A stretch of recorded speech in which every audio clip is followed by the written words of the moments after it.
Hello दोस्तों, राधे राधे, जय श्री कृष्ण। दोस्तों, आपका मेरे इस YouTube के चैनल पे हार्दिक अभिनंदन है और हार्दिक स्वागत है। दोस्तों, मुझे बड़ी प्रसन्नता मिलती है कि आप लोग मेरे इस वीडियो को लाइक कर रहे हैं और साथ ही साथ जो है अपने कीमती समय को देखकर मुझे कृतज्ञ कर रहे हैं। तो दोस्तों, आज जो हम चर्चा करने वाले हैं और आपके नॉलेज को थोड़ा सा बढ़ाना चाहूँगा, इन्हेंस करना चाहूँगा कि आज जो हम चर्चा करने वाले हैं वो है महाकुंभ। महाकुंभ बड़ा चर्चित विषय है। आप लोग स्नान करके आ चुके होंगे और जो नहीं किए तो मैं उनसे आग्रह कर रहा हूँ कि वो महाकुंभ को एक बार जाएं और स्नान करें। तो दोस्तों, सबसे पहला सवाल आता है माइंड में कि महाकुंभ का रहस्य क्या है।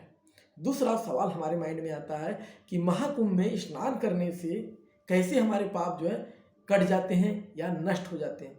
तीसरा हमारे मन में सवाल आता है, जैसा कि हम देख रहे हैं, नागा साधु। तो नागा साधु जो है सबसे पहले शाही स्नान करने का अधिकार उन्हीं को ही क्यों है। तो इन सब चीज़ों को और इसका विज्ञान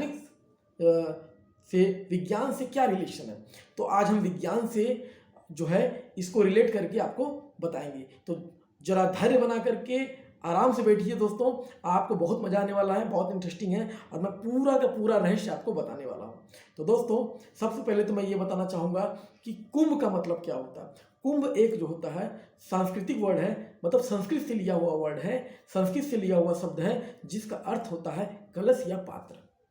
आई बात समझ में दोस्तों? अब तो ये बात तो समझ में आ गई। अब क्या होता है कि महाकुंभ का रहस्य जानने से पहले मैं कुछ पौराणिक कथा के अनुसार आपको बताना चाहूँगा कि पौराणिक कथा के अनुसार जब समुद्र मंथन हो रहा था तो समुद्र मंथन के दौरान में बहुत मतलब नाना प्रकार की चीज़ें उत्पन्न हुई, जिसमें से लास्ट में अमृत उत्पन्न हुआ। और अमृत को लेकर कौन आया? धन्वंतरी जी प्रकट हुए। जब अमृत लेकर आए तो देवता और दानव दोनों को लालच आ गया और दोनों ने बिना सोचे समझे लड़ाई चालू कर दिया कि मुझे चाहिए, मुझे चाहिए। फिर बाद में क्या हुआ कि देवता और दानव की घोर घमासान युद्ध हुई और दानव विजयी हुए और देवता हार गए उस युद्ध में। और देवता के हाथ से अमृत पात्र छूट गया और दानव अमृत को लेकर विजयी बन गए। अब ये दृश्य देख करके देवता जो है बड़े ही दुखी हुए, बहुत ही इतने दुखी हुए कि वो अपनी इस गुहार को भगवान विष्णु को सुनाने गए, पुकार को।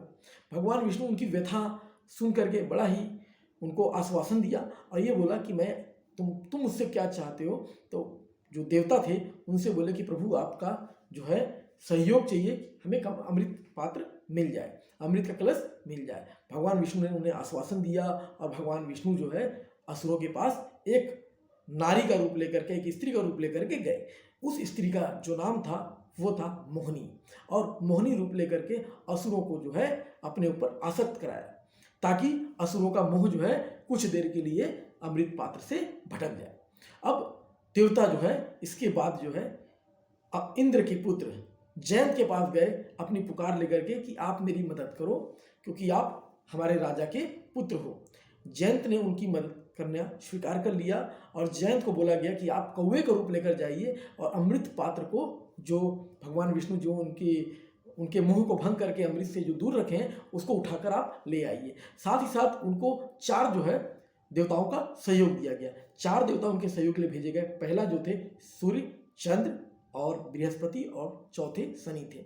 चंद्रमा जी की जो लगाई गई थी वो लगाया गया था व्यवस्था में कि अमृत कलश की रक्षा करनी है, और सूर्य देवता का जो काम लगाया गया था कि अमृत कलश गिरने से बचाया जाए, मतलब अमृत कलश ना गिरे, नहीं तो अमृत कलश गिर जाएगा तो टूट जाएगा और पूरा अमृत बह जाएगा। और तीसरा जो काम लगाया गया था बृहस्पति जी का कि आप जो है असुरों से अमृत कलश की रक्षा करेंगे, मतलब असुरों से युद्ध करेंगे। और चौथा जो था लगाया गया था शनि देवता का कार्य, ताकि जयंत को कहीं लालच ना आ जाए और पूरा का पूरा अमृत कहीं वो खुद ना पी ले, इसीलिए उस पर निगरानी रखना।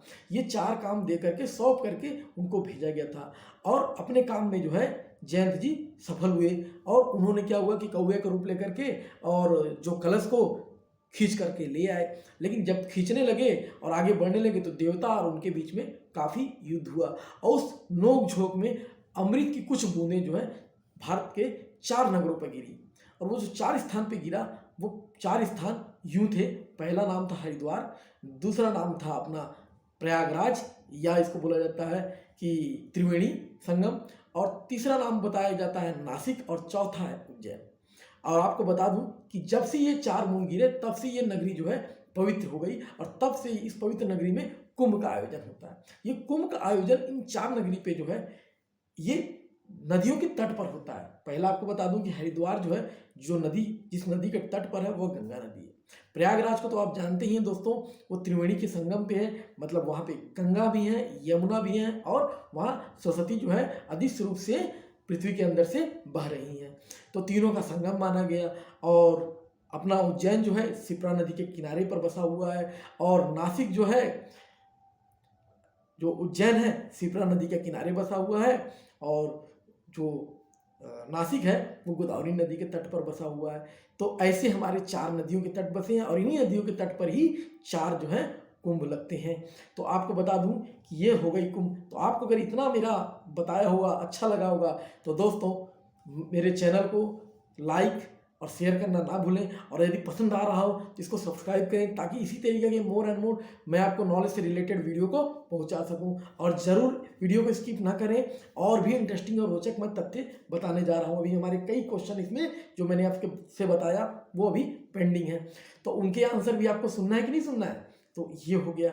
अब यहाँ तक तो आपको बात समझ में आ गई कि कुंभ की कैसे है। अब कुंभ को 4 भागों में बताया गया है।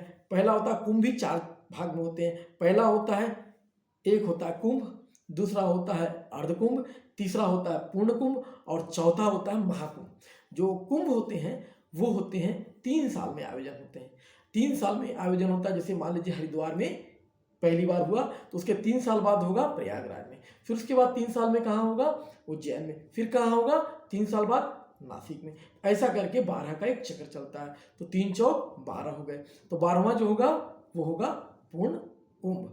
अब बीच में पड़ता है अर्धकुंभ। 2 कुंभ के बीच में 3 मतलब 6 वर्ष में होता है अर्धकुंभ। और 4 अगर पूरा चक्कर हो जाता है तो इसको बोलते हैं हम लोग पूर्ण कुंभ। और जब ये 12 हो जाते हैं, जब ये 12 कुंभ पूर्ण कुंभ बन जाते हैं, तो जो पूर्ण कुंभ अगर 12 बार घटित हो तो इनको बोला जाता है महाकुंभ। अब इसका वैज्ञानिक से भी जो है, विज्ञान से भी सीधा सीधा संबंध है। मैं आपको बताऊंगा कि जैसे जुपिटर जो है, जुपिटर मतलब बृहस्पति ग्रह जब सूर्य का एक चक्कर लगाता है तो दोस्तों वो एक चक्कर कंप्लीट करने में उसको लगते हैं 12 साल। 12 साल में वो अपना एक चक्कर लगाता है, तो इसको बोला जाता है एक पूर्ण कुंभ। और ऐसे 12 बार चक्कर लगाया जाता है तो उसको बोला जाता है महाकुंभ। महाकुंभ जो होता है हमेशा आयोजन होता है त्रिवेणी के संगम पे। ऐसी मान्यता है दोस्तों कि जब ब्रह्मा जी ने पूरी सृष्टि का निर्माण कर लिया तो सबसे पहले जो है, जो बोला जाता है सबसे पहले यज्ञ किया गया वो था प्रयागराज। अब प्रयागराज कैसे क्लियर हुआ तो आप देखिए, प्रयाग मतलब पहला, और याज्ञ मतलब यज्ञ। पहला यज्ञ ब्रह्मा जी ने इसी तट पर किया था, गंगा के तीनों नदी के संगम पर, तो इनका नाम पड़ गया प्रयागराज। तो तब से जो है ये तीनों नदी के संगम पे जब से हुआ तब से ये जब भी महाकुंभ होता है तो इलाहाबाद, जिन्हें प्रयागराज बोला जाता है या त्रिवेणी संगम बोला जाता है, यही किया जाता है। तो दोस्तों आपको अगर इतना अच्छा लगा हो तो शेयर और लाइक करना ना भूलें और मेरे चैनल को जरूर सब्सक्राइब करें। आगे एक घटना ये दोस्तों कि जो हमारा पहला होता है कि अब इन कुंभ, चाहे वो अर्ध कुंभ हो, चाहे वो पूर्ण कुंभ हो, चाहे महाकुंभ, कुंभ में स्नान करने से हमें क्या होती है, हमारे जितने भी पाप होते हैं कट जाते हैं। ऐसी मान्यता है कि जब अमृत जो है यहाँ गिरा था तो ये जो था नगर, जो था ये जो एरिया था, ये जो जगह था, ये क्या हुआ था, पवित्र हो गया था और अमृत के गिरने से इसकी पवित्रता बढ़ गई। तो ऐसी मान्यता है कि इस जगह पर स्नान करने से हमारे सारे पाप कट जाते हैं। दूसरा, हमारे पितरों को भी जो होती है शांति प्रदान होता है, पितरों की आत्मा को शांति मिलता है। देखिए हमारा जो भारतवर्ष है वो क्या होता है, सनातनी है, और यहाँ पर क्या होता है कि धर्मपरायण जगह है, जहाँ पर यह मान्यता है कि पितृ आपके ग्रह दशा चाहे कितनी भी अच्छी हो, अगर पितृ आपसे दुखी हैं या पितृ शांति नहीं मिल रहा है तो आपके जीवन में कभी भी शांति नहीं आएगा। तो इन सब चीज़ों के लिए क्या होता है कि पितरों की आत्मा को शांति देने के लिए भी अगर आप स्नान करते हैं तो पितरों को भी आत्मा को शांति मिलता है और आपके जीवन में धन की कमी नहीं होती है। तो ये तो हो गया हमारा जो दूसरा क्वेश्चन का आंसर था कि क्यों होता है, क्योंकि अमृत के गिरने से यहाँ पर जो है ये एरिया जो है पावन हो गया, ये जगह पवित्र हो गया, जिसकी वजह से आप स्नान करते हैं तो आपको वो फल मिलता है। अब अगला सवाल है हमारा कि यहाँ पर सबसे पहले नागा साधुओं को ही क्यों मिलता है स्थान, कि जो है शाही स्नान करने का। तो दोस्तों क्या था कि जो हमारा जो चलन है, जो ये कुंभ का आयोजन होता है लगभग लगभग 850 साल पूर्व से हो रहा है, जिसकी स्थापना जो है, जो प्रारंभ करता है, जो है आदि गुरु शंकराचार्य ने किया था। आदि गुरु शंकराचार्य ने सबसे पहले जो है इसको जो मठ बनाया था, इसका जो सबसे पहले मठ बनाया था वो था नागा साधुओं का। तो दोस्तों जैसा कि मैंने बताया कि नागा साधुओं की जो सबसे पहला मठ बनाई गई थी शंकराचार्य द्वारा, नागा साधुओं द्वारा, कि नागा साधु का सबसे पहला मठ बनाया था ताकि सनातन धर्म की रक्षा कर सके, सनातन धर्म का स्थापना कर सके। नागा साधुओं को जो होता है सनातन धर्म का योद्धा भी बताया जाता है। तो सबसे पहले इन्हीं का ही गठन किया गया था, इनका मठ का स्थापना किया गया था और इन्होंने सनातन के लिए बहुत सी कुर्बानियाँ दी हैं। तो इनके सम्मान के लिए सबसे पहले इनको हम मौका देते हैं ताकि ये जो है ऋषि जो है नहा करके स्नान करके शुद्ध करें जल को, उसके बाद फिर हम लोग इनको सम्मान देने के लिए ये बनाया जाता है, उसके बाद फिर हम लोग स्नान करते हैं। तो दोस्तों आई बात समझ में कि नागा साधुओं का विशेष महत्व क्यों है, इसलिए इनको जो है सनातन धर्म का योद्धा या रक्षक कहा जाता है। और इन्होंने सनातन धर्म की रक्षा के लिए, अगर कभी और मौका देंगे तो मैं इसके बारे में भी वीडियो बनाऊंगा, इन्होंने काफ़ी कुर्बानियाँ की हुई हैं। तो इसीलिए जो है इनकी उस मान सम्मान के लिए हम लोग इनको वो मौका देते हैं। तो दोस्तों अगर मेरा ये वीडियो अच्छा लगा हो तो इसको लाइक शेयर सब्सक्राइब करना ना भूलें।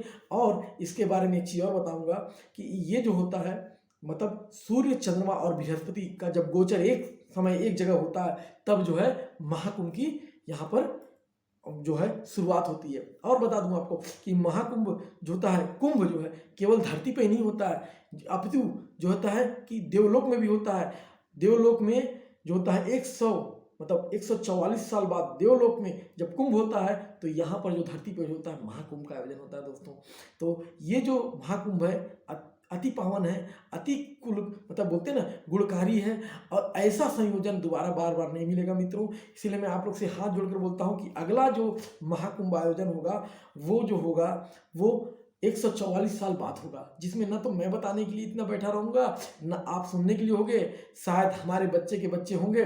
तो ऐसे कंडीशन में दोस्तों ये एक सुनहरा पल है, आप जा करके अपने आप को और अपने परिवारजनों को शुद्ध करें और आशीर्वाद लें नागा साधुओं का, क्योंकि ऐसे नागा साधु और ऐसे ऐसे जो साधु हैं जो अपनी गुफाओं में अपने छिपे रहते हैं, बाहर नहीं आते सांसारिक जीवन में, ऐसे लोगों के पावन धूलि को अगर अपने माथे पे चढ़ाने का मौका मिले तो हमारा जीवन कितना ही, जो बोला जाता है ना, कितना धन्य होगा। मैं इसलिए नहीं बोल रहा हूँ कि नागा साधु बहुत पूजा करते हैं तो उनका इज्जत करिए। नागा साधुओं ने जो धर्म की रक्षा के लिए आज हम और आप जो जीवित हैं, और हमारा धर्म हिंदू धर्म जिसे हम गर्व के साथ बोलते हैं सनातन धर्म, जो आज जीवित है, आज कहीं ना कहीं अगर इसके लिए कोई जिम्मेदार है तो वो जो है नागा साधुओं की देन है।